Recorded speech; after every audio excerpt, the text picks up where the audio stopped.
are very fortunate to have Curt Collier as our platform speaker. Curt is the newly appointed leader of the Bergen Ethical Society. Over the years, he has served 3 other ethical societies: St. Louis, the Riverdale Yonkers Society, and the New York Society for over 20 years. He's also the consulting leader of the Silicon Valley Ethical Society and the founder of the Austin Ethical Society. I didn't know that. He is also a former instructor at the Humanist Institute and has presented research before the American Academy for the Advancement of Science and Sigma Xi, the National Research Honor Society. He's a frequent guest speaker and advocate of ethical biocentrism. Due to his 15 years of former work as an environmentalist, Collier continues to share best practices with community organizers, and he assists others with project designs. He's a single father of a son, Andy. Curt.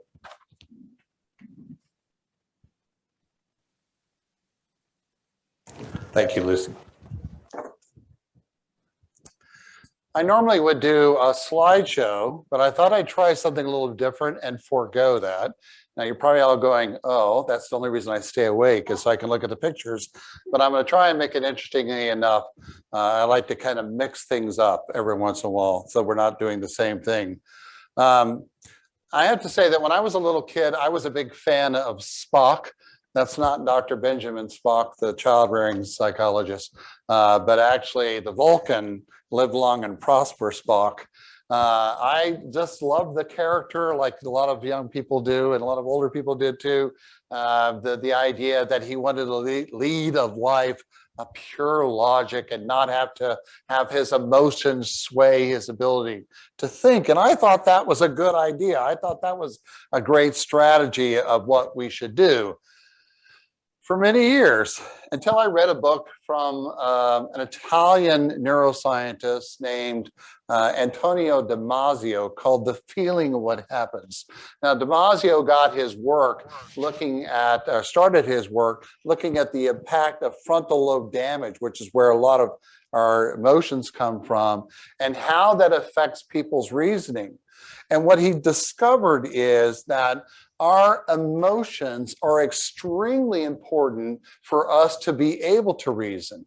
And in fact, if we have damage to our ability to show emotions, our capacity to reason diminishes, which is a very interesting thing and completely against what Spock was saying.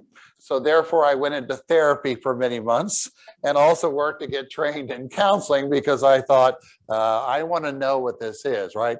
That just think about that. Your emotional state, you can tell from the beginning, impacts how we reason, right? Obviously, if I'm in a bad place, I make bad decisions, which is the first thing that you learn in counseling.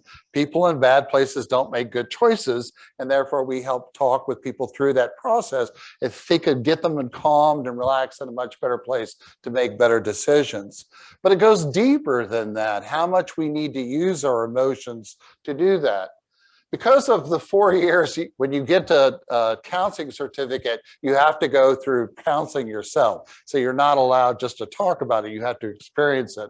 And of course, I realized that the reason maybe I was such a big fan of Spock was because in my native South Texas and in my own household, my sexuality was not accepted as a gay man. And therefore, I cut that part of my body and diminished it, right? So that I would not let that interfere. And that process probably impacted the way I'm thinking. So not only did I go through 4 years of therapy, I came out fully as a gay man, and now I'm completely cured. And that's why I'm so well, so adjusted. If it were only that easy. But you can understand how the complexities of that, how the things that we go through in our life, how our emotional state impacts our reasoning and ability. In fact, scientists would say that your level of emotional intelligence as it goes up, and that's something we can all learn, our capacity to reason goes up as well, not vice versa. Right? And I have met many people in my life who I thought were particularly good at reasoning and pretty smart, but were not that smart in their own emotional connection and their own emotional intelligence. And I always wondered if I thought, wow, If you were just a little bit better in your emotions, you'd probably notice something a little bit more that's going on in the world on you. And that whole process is really good. So reasoning alone won't do what we need to do. We need to interact with our whole body. And I just realized I don't have my glasses on. Oh, that's not the talk I wanted to give. It actually starts with this now. And so we actually have to involve our whole body. We have to bring our whole selves to that. And think of that. We have this amazing ability to use our own emotional states to figure out the complexities of problems. That's what one of my favorite philosophers, David Hume, says, that we can actually trust our own emotional states to help us to figure out. In fact, he thought that was a better choice, that if people looked at something and go, oh, that's revolting or that's upsetting, that they should learn to act on those things in ways and think about what it is that triggers those things as well. So that made me think a lot about how increasing the capacity of people's emotional intelligence may change their capacity to reason. I have to admit, when I started as an ethical culture leader, I focused a lot on that, on emotional intelligence, emotional well-being, getting people in good places, making them feel calm, and as a way that we could actually think more reasonably. You know, the philosopher Epicurus, people think of Epicurean philosophy. What he really said is that what we need to do is to understand what it means to be relaxed and to calm and to love life and to make our ethical choices from there. He thought the best thing you could do as a philosopher was to build a garden, and you'd have cool water to drink. And when people came in, you gave them cool water to drink. That was your first task as a philosopher. And I just love the concept of that putting and helping people get into those states. The problem is that Antonio Damasio kept writing other books, darn it. And his books went even deeper to that. To what extent does our emotional state, or to what extent does our own biology dictate what it is we believe or what we think, rather than the other way around? And I wish it had been like Spock. In a way, it would be much easier because I got an A in philosophy in logic, and I think I would have been much better at that than the whole messy stuff of emotional intelligence. But it doesn't work like that. Our bodies, these highly contextual beings living in this space, get influenced by all kinds of forces, which shape our thinking processes in ways that sometimes we often don't give credits. And I had to think about how then do you design kind of an ethics around there. For example, there are several studies that show the connection we call between soma, the body, and the mind, right? And how this happens. For example, we know that when populations get exposed to more lead, the murder rate goes up. Right? Simple statistical thing that you take in any area of a country where you have the large amounts of lead in the soil, and you can find a direct correlation to the murder rate in that area, right? How our brains get impacted by that. How about air pollution and teen pregnancy? The higher the levels of air pollution, both in rural or in dense urban areas, you have the more higher rates of teen pregnancy than in areas where the air quality is much better as well. Or how about the exposure of sunlight to the levels of ADHD in the population? You would think that would have nothing to do with sunlight, but if you look at those areas of the country like Arizona, New Mexico, Southern Nevada, and Southern California that gets large amounts of sunlight, their ADHD, their attention deficit disorders, are much lower than in areas that have lots of rainfall and lots of dark, cloudy days and distractions for you. And there are all these kinds of connections that make us go, wow, what is really driving how we think and how we behave? I think one of the most upsetting is this little chart here, and I'm going to see if I can show that to you. I'll show that for some people over here. But this is actually the leniency of judges based on their blood sugar levels. So what they did is they followed several judges. The judges didn't know what they were getting, what they were doing or what they were eating. And if they just had breakfast in the morning, they were much lenient. And then as the afternoon went and their blood sugars dropped, they become much more harsher in their penalties. Then they saw them eat a snack and they were lenient again. and much friendly and all this kind of stuff until the afternoon when they got hungry again and then went to lunch, and then they were lenient again and went from down there. So never see a judge unless you made sure that they've eaten something. Next time I see a judge, I'm going to bring them a snack bar.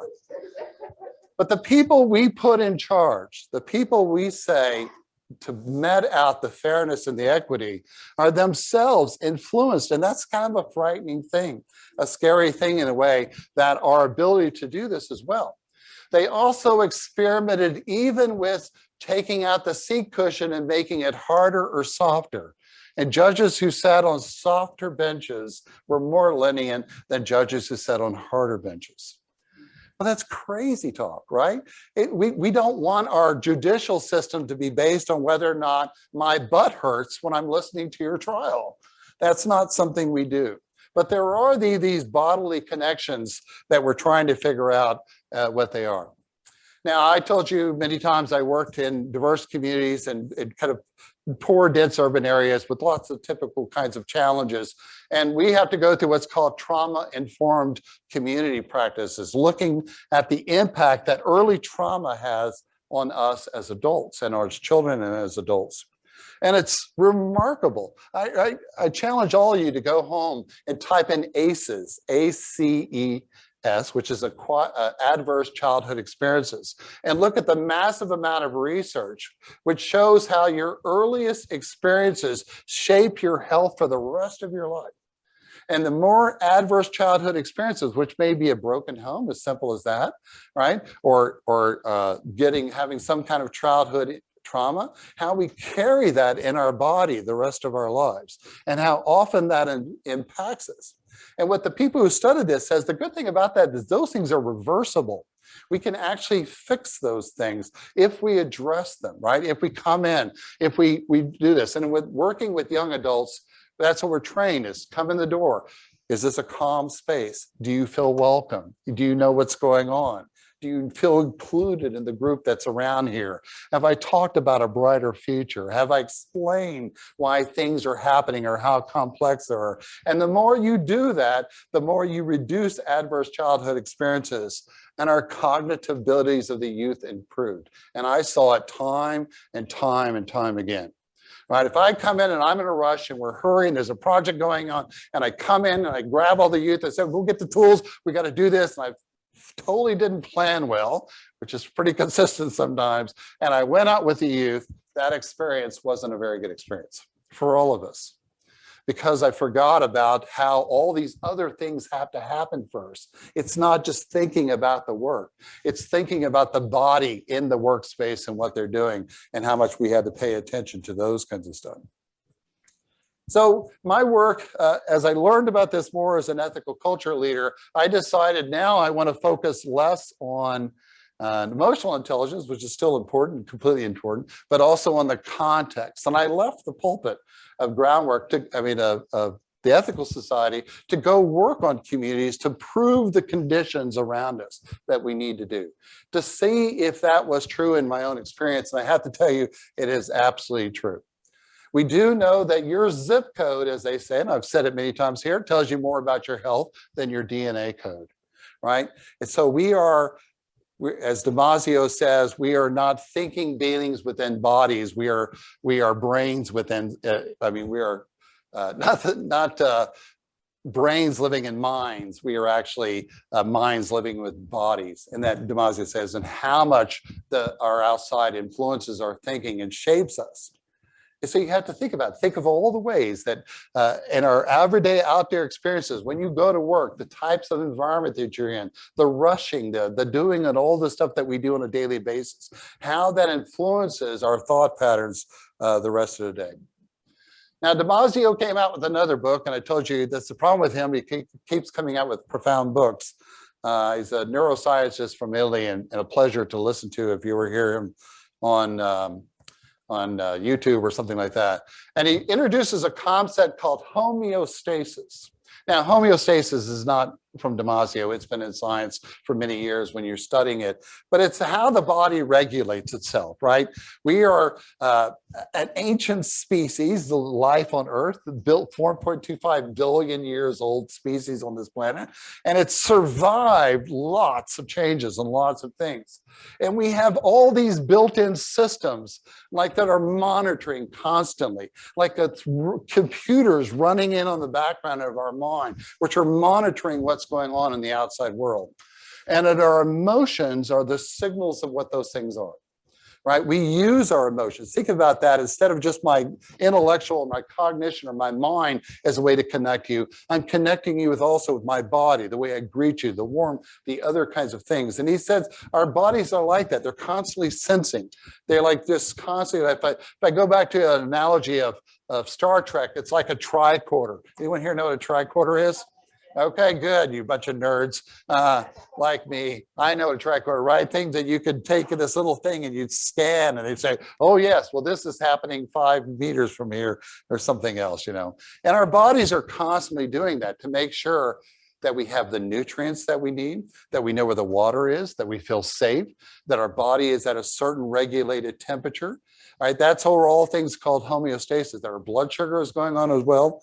And when those things get out of whack, when our homeostasis gets out of whack, our body alerts us. We know it when we feel sick, right? Or we feel nervous, or we feel there's something wrong. Once again, we feel it deep within our body in this homeostasis.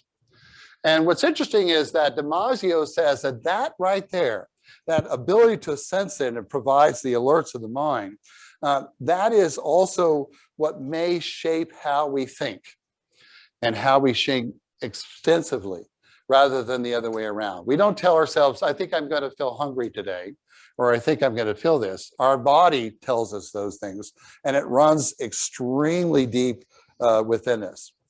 In fact, Damasio goes far enough to say that maybe what's happening is that all of what we call culture, because of these things in mind, are ways that the brain have created, the mind, the body, to maintain homeostasis.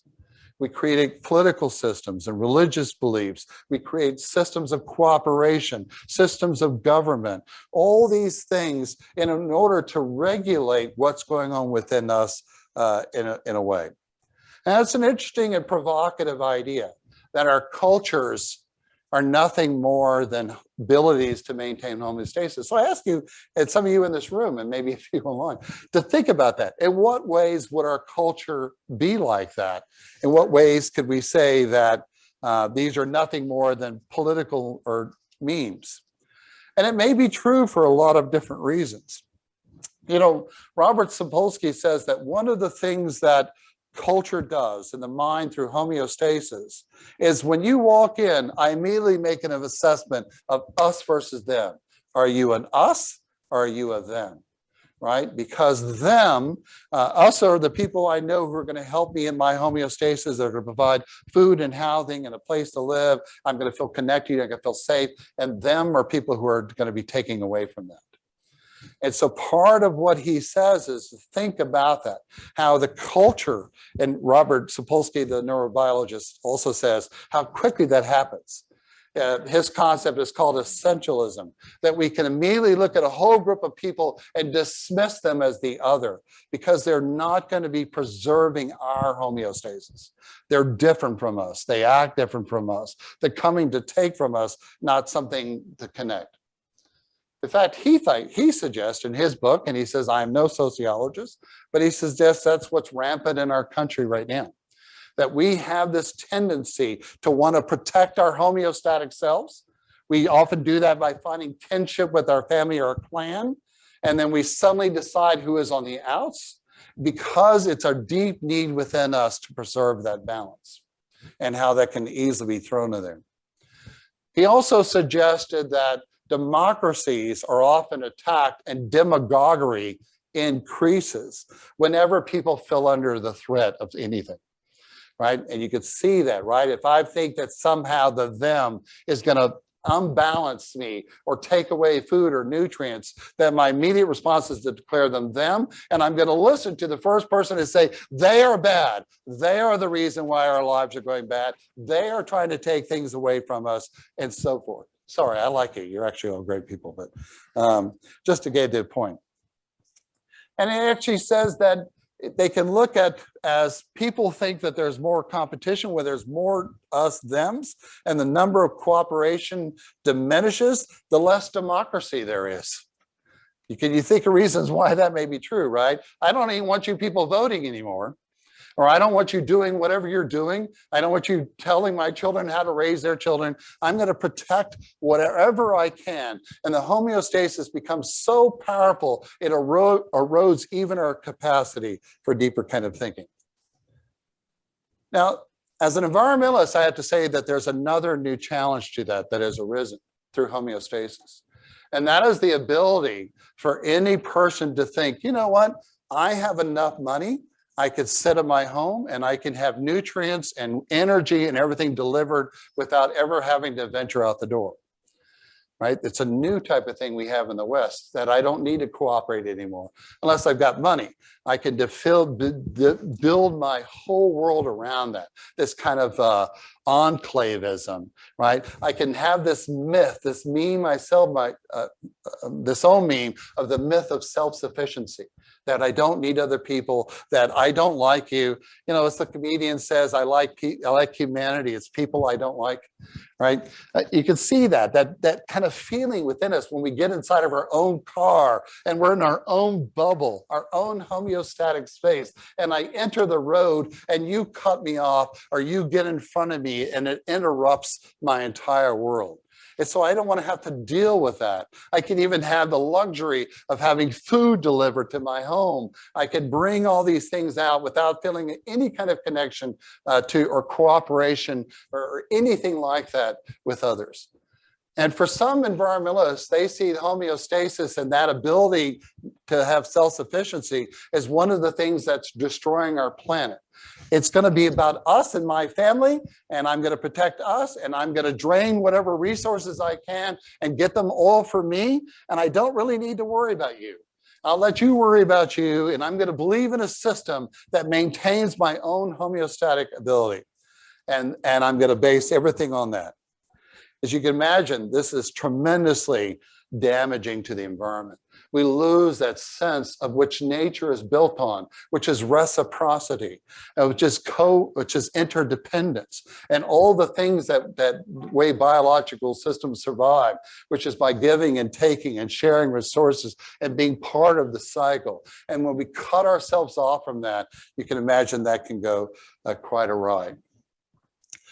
It's also interesting that we can do that not only through money, we can do that through religious or political memes as well, a meme, right? Something we tell ourselves over and over again, we kind of believe into it as well. As resources diminish, the amount of belief to maintain homeostasis may increase in other ways. In fact, if you drive through some of the poorest neighborhoods, you see church after church after church after church after church on the block, right? Now, not to diminish anyone's ability to want to go out and celebrate their own religion and those kinds of stuff, which is part of culture, but so many of these churches are what we call prosperity gospels. And it raises up the idea that I want this church because in my mind, I'm going to get rewarded, I'm going to get protected, so I don't even have to get the resources for my own homeostasis from reality. I can get them from other kinds of things, which make me feel good as well. I understand that. I've been poor. Some of you may have been poor. When I was in college, my parents had no money, right? I know what that felt like when I was in college. I used to buy a box of Bisquick and pinto beans, and I would cook those up and I would live on them for the entire week. Biscuits and beans, right? Because they had no money. I had no money. I was at college. And when you get to be poor, and some of you have been there, you start to make really crazy kinds of choices to protect yourself, that kind of hunkering down, rather than pulling back into community and reconnecting with community and finding other ways to bring in resources. We kind of shrink in our ability when we go through this as well. But it also begs the question, what good is a religion or any group if it's also not addressing homeostatic needs? If it's not thinking about those things, where do people get their housing? How do they get their food? How good is their air? What are they drinking? How safe do they feel? Isn't that what it should be the purpose of religion in the first place as well? And I understand that. That's part or philosophy or government or choose whatever you want. Because we know that the more you provide those kinds of resources to individuals, secularism, which is hard to say, increases and religiosity decreases. There is a connection from giving homeostatic needs and surviving that to want to do that. But it's also another challenge for progressive groups like this, and please don't take this as a criticism. For many people who have progressive communities, we enter into a space with many of our homeostatic needs met from outside of our religion, right? We have education, we have healthcare, we have a good job, we have steady income, all the things that are about that emotional regulation, that homeostasis are already being met by something outside the doors of the community.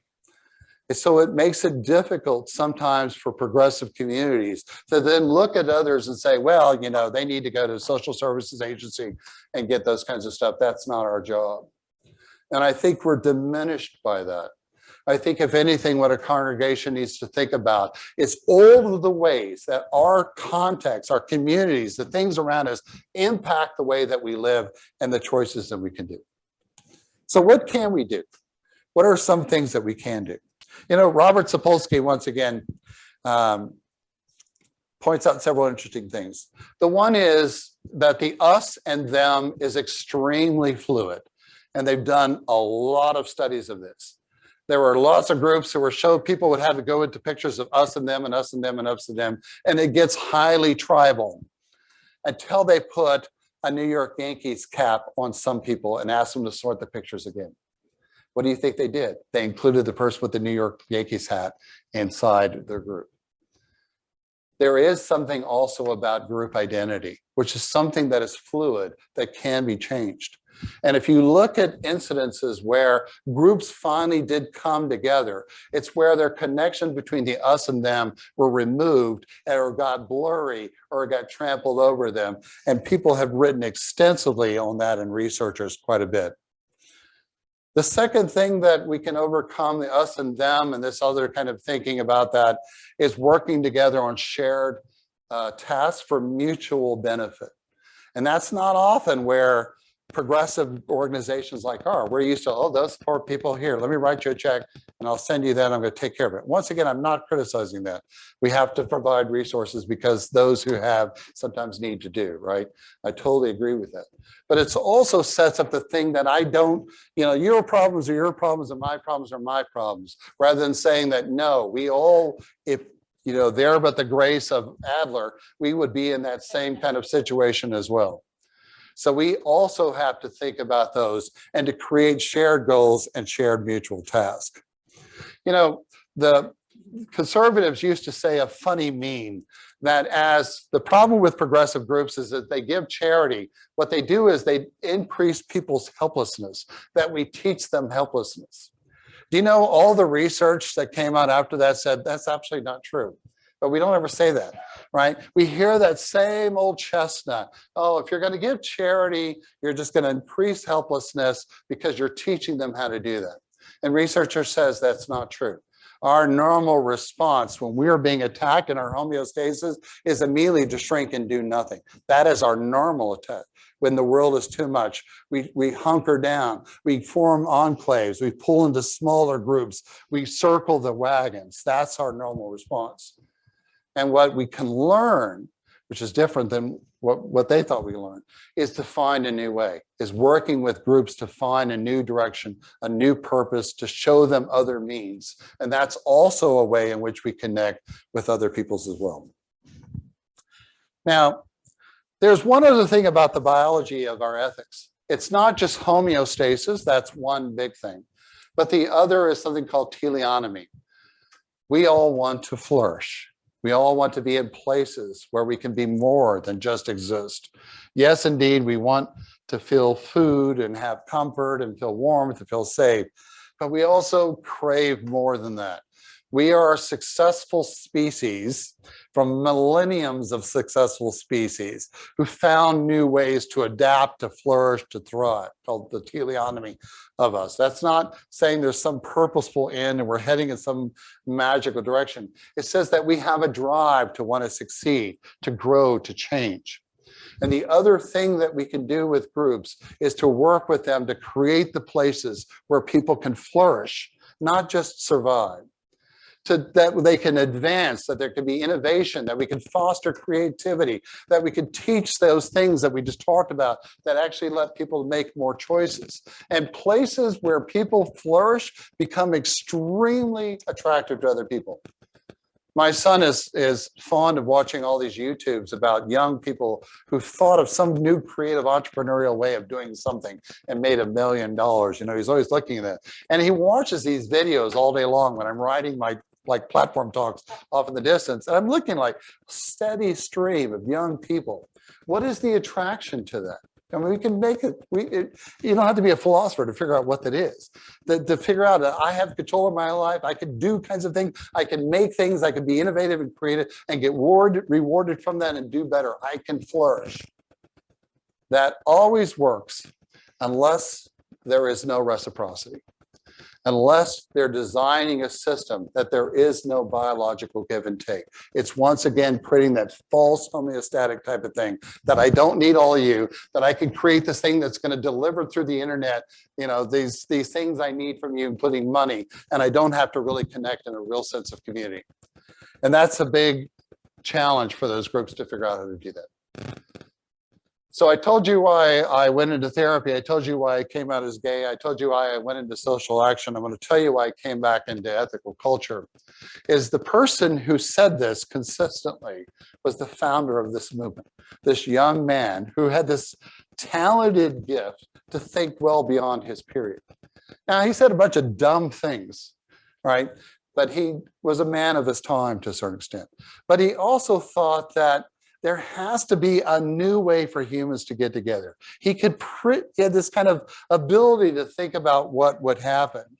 And he says, I want to create a different kind of ethical system. First of all, I want a philosophy of groups. I want people to thrive and to flourish and to do well. And we had to think about that, how we create authentic community, how we're giving and taking and acting to elicit the life-affirming abilities from each other, that what he called the best. But in other places, he said our ability to build authentic community. We have to restore that sense of homeostasis.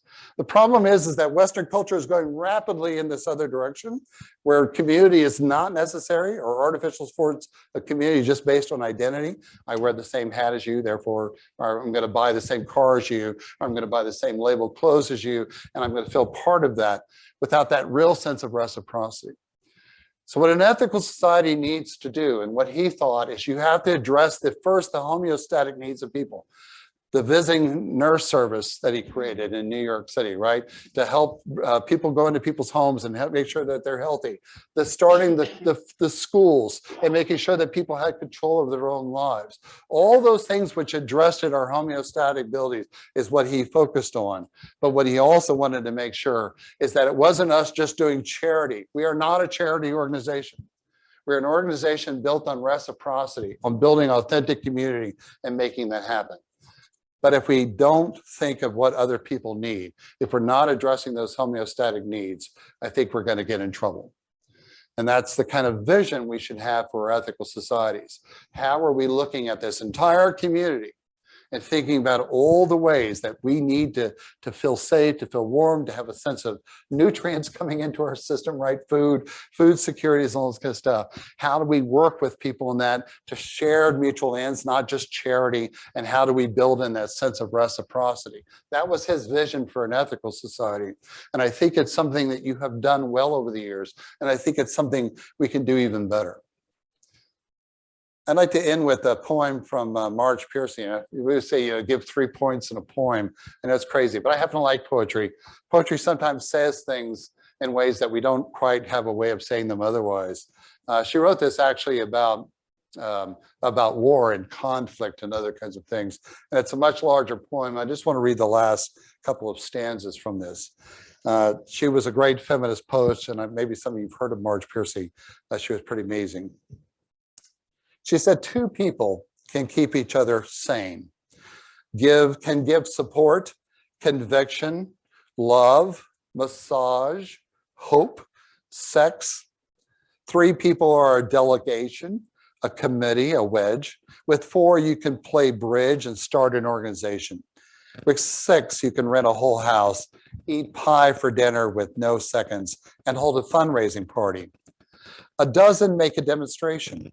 100 fill a hall. 1,000 have solidarity and your own newsletter. 10,000 power and your own paper. 100,000 your own media. 10 million your own country. It goes on one at a time. It starts when you care to act. It starts when you do it again after they said no. It starts when you say we, and you know who you mean. And each time you mean one more. Thank you.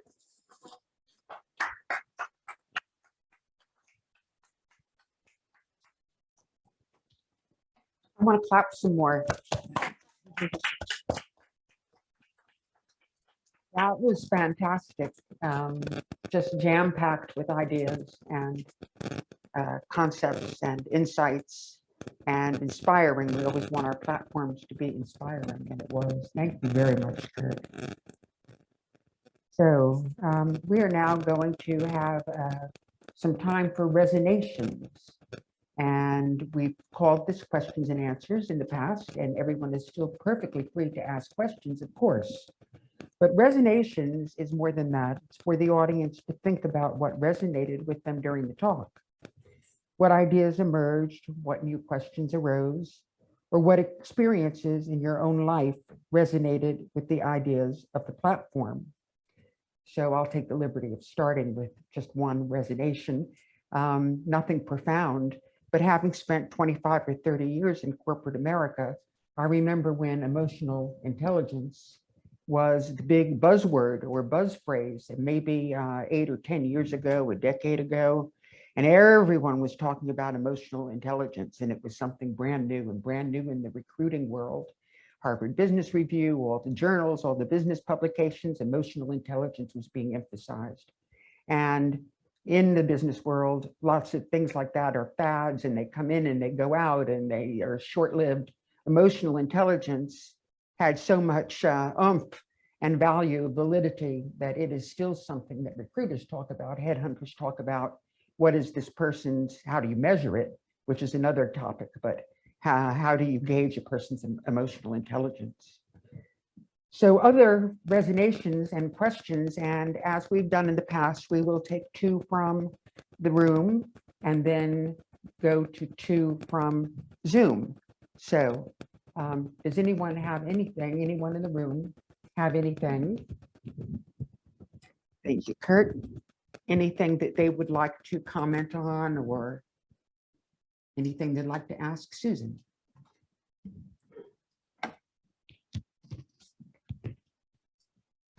Thank you. As you were talking, Curt, about reaching out and really like partnering with another group in order to flourish, finding the things together to flourish. I was reminded of attending an AEU assembly, which is this thing that's held every year in Baltimore. And there was a group called SURGE, Standing Up for Racial Justice, that did just that. And it was very inspiring to attend that. And this just brought it back again. So it might be something to think about. Anyone else in the room with a comment, question? If not, we'll go to Zoom, and our Zoom master, Rob Eigenbrod, will lead this. Yes, hi. I believe Sandy Krolik has a question or a resonation to share. Sandy, go ahead and unmute, and you can share your resignation. Resignation. Is that a resignation or a resonation? Resonate. Okay. His talk reminded me of an ancient Roman myth that I would like to share with the group. And here is that myth. Once, when Care was crossing a river, she found some clay. She thoughtfully took a piece and began to shape it. While thinking about what she had made, Jupiter came along. Care asked Jupiter to give it spirit, and this he gladly did. But when she wanted her name to be bestowed upon it, Jupiter forbade this and demanded that it be given his name instead. While Care and Jupiter were arguing, Earth arose and desired that her name be conferred upon the creature, since she had provided it part of her body. They asked Saturn to be the judge, and Saturn gave them the following decision, which seemed to be just. Since you, Jupiter, have given it spirit, you should receive that spirit at death. And since you, Earth, have given its body, you shall receive its body. But since Care first shaped this creature, she shall possess it as long as it lives. And because there is a dispute among you as to its name, let it be called Homo, or human, for it is made out of humus, or earth. So that's the myth. And it seems that, life cannot be at any time imagined apart from our mortality. There seems to be something about this nagging reality of death, the finite nature of life, that calls for lucidity regarding how we should live and how we should act. In its precariousness, there's a contradiction of life, which is no more than at the same time greater than its biology. And it's there that we come face to face, I think, with the most pressing moral imperative, as Curt rightly suggests, and that is responsibility for one another. That's all. Thank you. Thank you, Sandy. Lucy, Anyone else in the Zoomosphere? that's all we have at the moment from the Zoomosphere. Anyone else in the room? Yes. One. Hmm. I'm sorry? What's resonation? Well, something resonates if it sort of echoes with you. Yeah. Brings up thoughts. Brings up thoughts, right? Reflections. Mhm. Is that good, Curt? And you're going to talk about, an ethical living exhortation as well. We have another hand raised on Oh, Zoom I'm if sorry. you would like. Okay. It's all right. Yes. Please. Carol, go ahead. Hi. Thank you so much for this talk. This completely resonates with me. It's what I'm so focused on at this point in my life, and balancing emotional intelligence with logic and my own experiences. And I'm working hard myself on trying to create a situation where there's not me and others, but yet I find that the more I learn about consciousness and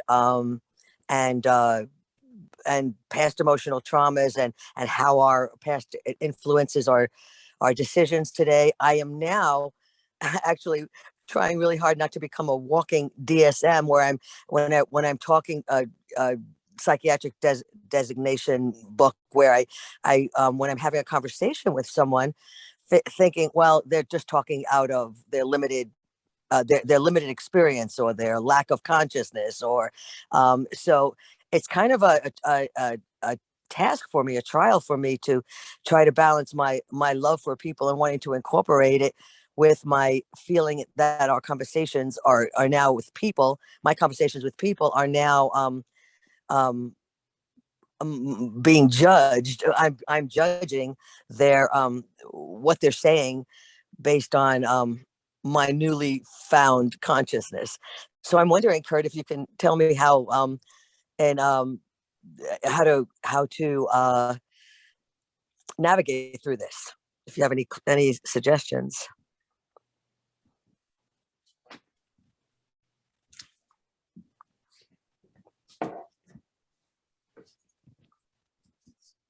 So not sure made it clear to you. resonations, one of the things I often like to do is to say what resonated with you. I appreciate your openness to share about that and how personally the challenge of that. And I think you hearken back to the main thing, which is that we often kind of live so much in a bubble in our worlds today because of the way we structured our society and the difficulty we have of making connections, the difficulty of just working together with other people. It's so much easier not to have to deal with others, right? Our homeostasis building to a certain extent says, oh, it'd just be easier if I didn't have to negotiate, if I didn't have to collaborate, if I didn't have to work with any of you people, and I could just get it on our own. And there is a tendency within us to do that. But a deep sense of connections with other people and a sense of reciprocity is also a cure for that.